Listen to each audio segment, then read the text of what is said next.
Welcome back to My Twisted Life of Poetry. I am Poetry. You are here for another recap and review of Queen Sugar Season 3 episode. Good gosh almighty. Why do I always forget to do that? Season 3, episode 8.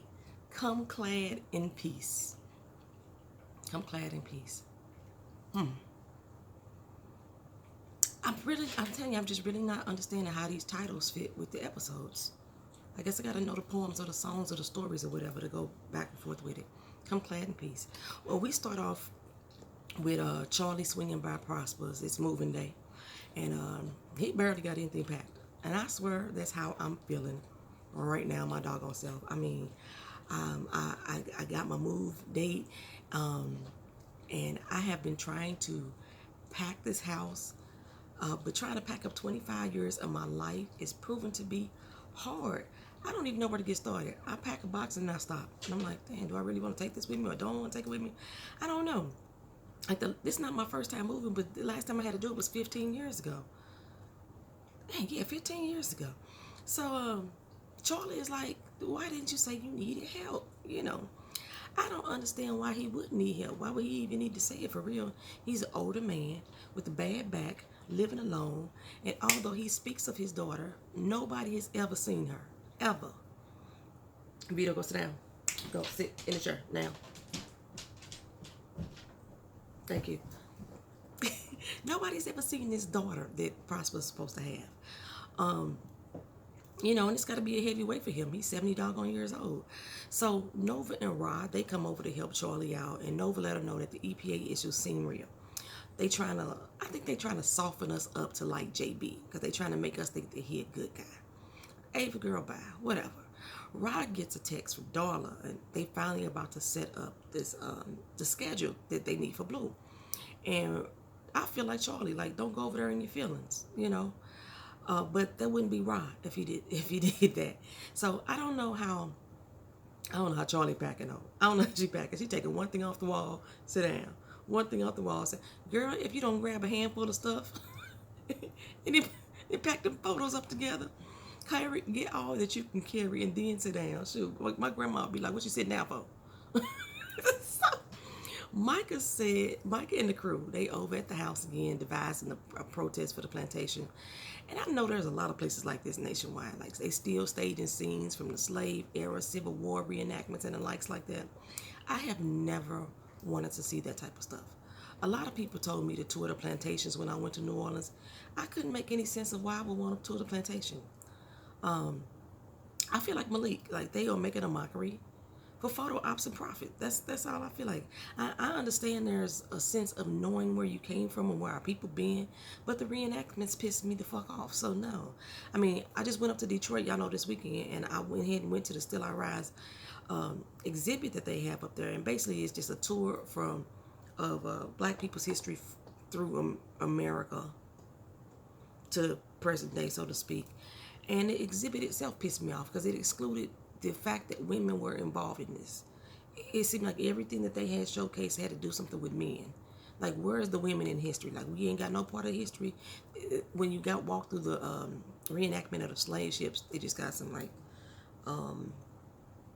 fake mannequin type things laying up on there. And that's the only place I've seen women in the exhibit other than over in the kitchen where they was cooking. We did a lot more than that, you know. They had Harriet Tubman. They always show Harriet as if she's the only woman in history that ever did anything as far as slavery is concerned.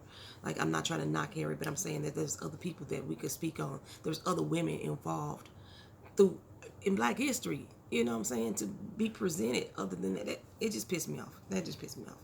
So anyway, another thing, like when I was riding down to New Orleans, we drove past a bunch of cotton fields, and I remember seeing signs saying you could tour, you get to pick your own cotton.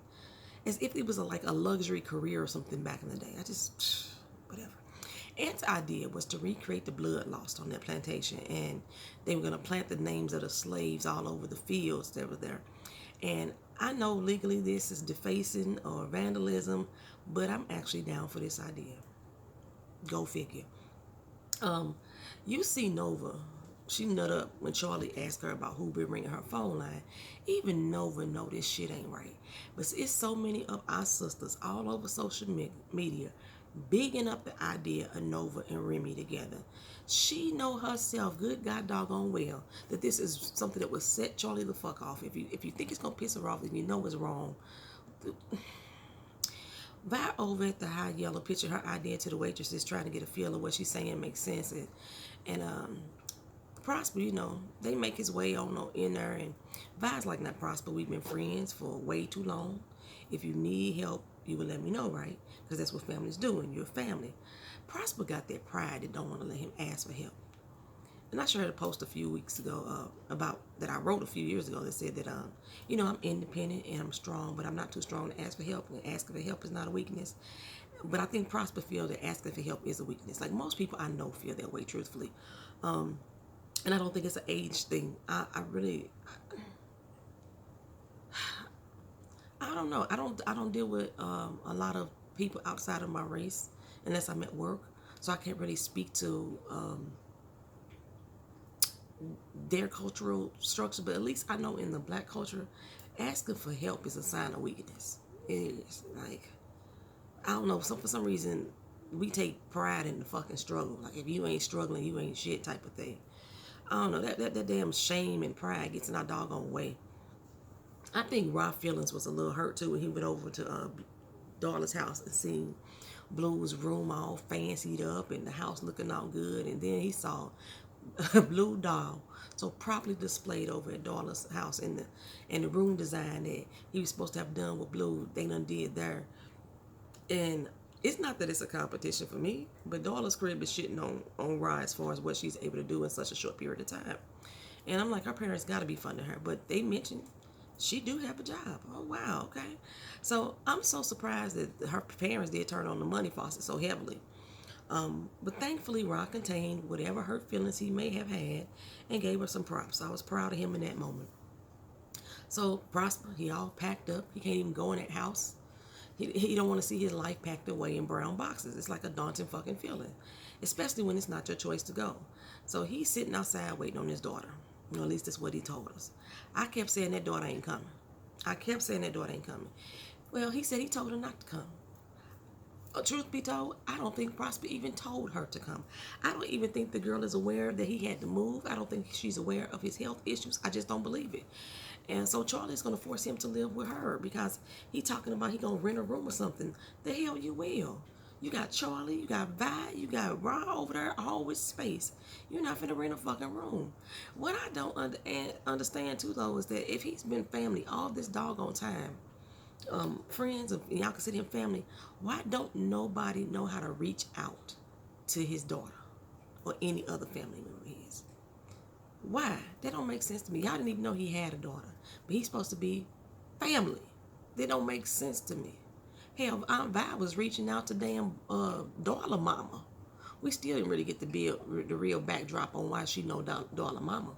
What was the deal with that? Because I still want to know with that. They just gonna glaze over it, I guess. But shit, Vi even knew Darla Mama. You mean tell me that Vi don't know Prosper's daughter? Nobody know how to reach out to his family? It just don't make sense to me.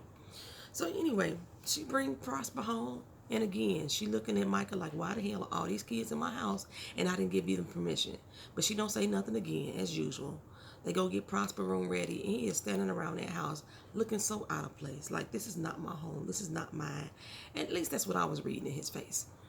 Well, Aunt Vi, she gone in to Rollins to pitch her idea, and she getting flustered and hot underneath the collar. And at first I was thinking she was really nervous. And then I started saying, no, something wrong. Something wrong with Aunt Vi. And I was like, she can't be having an episode, not right now. Lord, don't let that be happening right now. That color block dress she had on though was cute. I love that colors on her. Well, she is indeed having an episode. He asked her, Rollins asked her, was it okay? She's driving. She's like, yeah, I got this. I'm cool. Stand up. He's like, no. Something hit her in the inside, She was trying to reconvene the meeting to the next day. Aunt Vi, and you ain't right. You ain't right.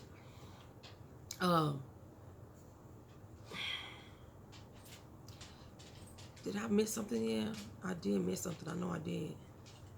So in my notes, I missed something, so I'm gonna go ahead and mention it right now. So when Rollins get Aunt Vi home, she finally tell him that she got lupus.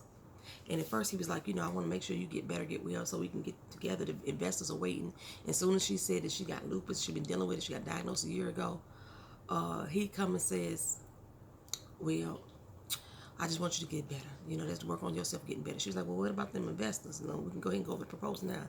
Nah, you gonna get better. You gonna get better. So I guess they're gonna make it seem like Rollins is gonna back out because of her medical condition. Like, that's not a good idea to go into business with her right now. Well, Darla, she has really thought through this schedule, and I actually thought it sounded pretty good. Rob was like, well, since you still have a key to the house, can I get one of yours? She's like, yeah. Darla, no. Give that key back. Give the key back. But if y'all gonna do this, y'all need to set some ground rules about this key usage too at both houses, for real. Y'all shouldn't be just walking up in each other's crib like that. I cannot imagine anybody that I'm dating be okay with my ex having a key to my crib. I'm personally not cool with that shit at all. I don't care how cordial we are with one another, if we got a child with one another. No, that's not, you don't need no key to my crib, because that's having a key and access to my life as well. So she says that she want to do a 50-50 time split with her son. And Rod's like, no, that ain't happening. Weekend's cool. We can work up to this. And I hate to say it, I agree with Rod. Because right now, she's only getting random weekends, a few weekends here and there, a few pickups from school. But I agree that a slow build makes sense. You get him every weekend, and he stay home the rest of the week. Rotating him from house to house right now is too much too soon. I totally agree. But what Rob, I think where he messed up at is that he's not offering any solution to her.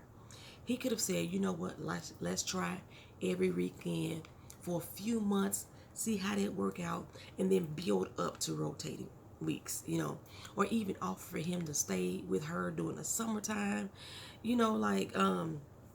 but his response is, well, what if you lose your job? I won't lose my job. Anything's possible, daughter. But Rob's like, yeah, you could lose your job. You could lose your job. Well, Rob, let's be honest. She lost her first job because you insisted on her helping you at the farm. Because if she didn't, she wasn't being loyal to you.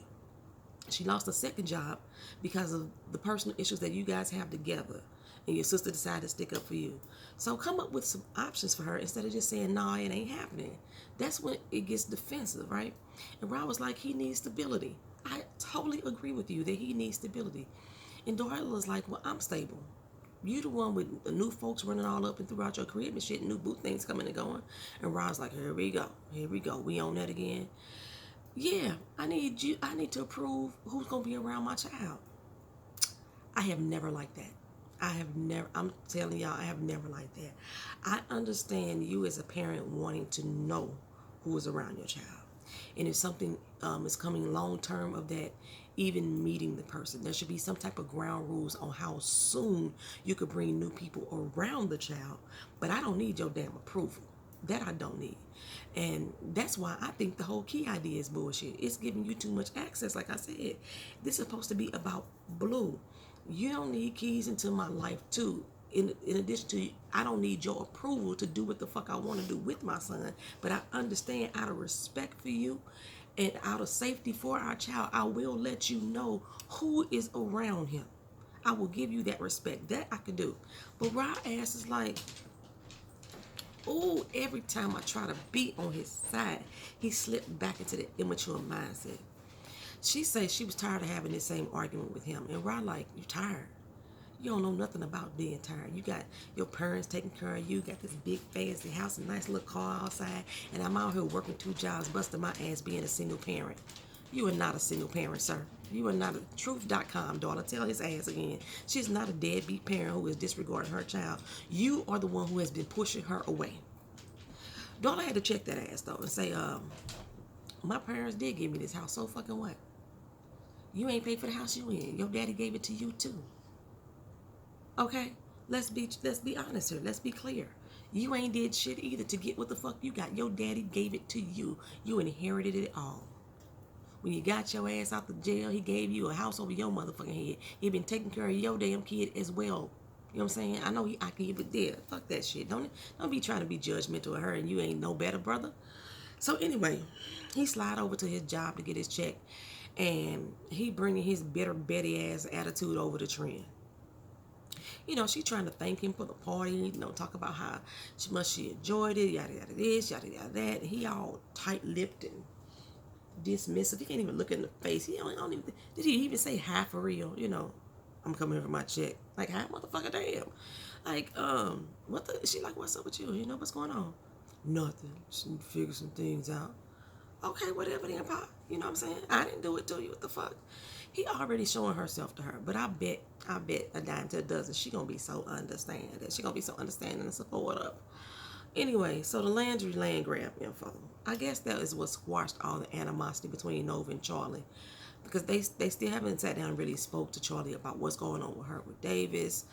Nova damn sure gonna keep the secret about Remy. And now Nova hanging out at the house. That's interesting. Well, she found out that the EPA story is a lie. She put in some calls to DC, and lo and behold, Jacob's brother, I think his name was Carlton, his frat brother works for the EPA, and they fudging up this story. The land is good. So they really trying to push this off of Jacob and try to make it seem like his mystery brother, he's the one that's at fault. He's the one that's bringing everybody down. Like I said, Ava girl, bye. Rod at the crib, tossing back some hen dog. Y'all see I'm getting my liquor lingo together. Is that the same as yak? Is yak and hen dog the same thing? Anyway, what you drinking and thinking for? You all in this sober mode that you need a drink. That drink ain't about to give you no damn common sense. But maybe Nova can. But she can't stand Darla for real. So I don't know if her advice gonna be any good right now either. But anyway, Rod's solution is to compete with Darla. And I said earlier that there wasn't no competition, but I guess it is. So he gonna pick up another shift so he could buy Blue more things. Now you don't want to split custody with her 50-50, but your solution is to spend more time away from your son. So he can have more things. He can have a pretty painted life instead of having a real quality of life with his parents. He like, Ernest did it, I could do it too. Ernest didn't do it, bro.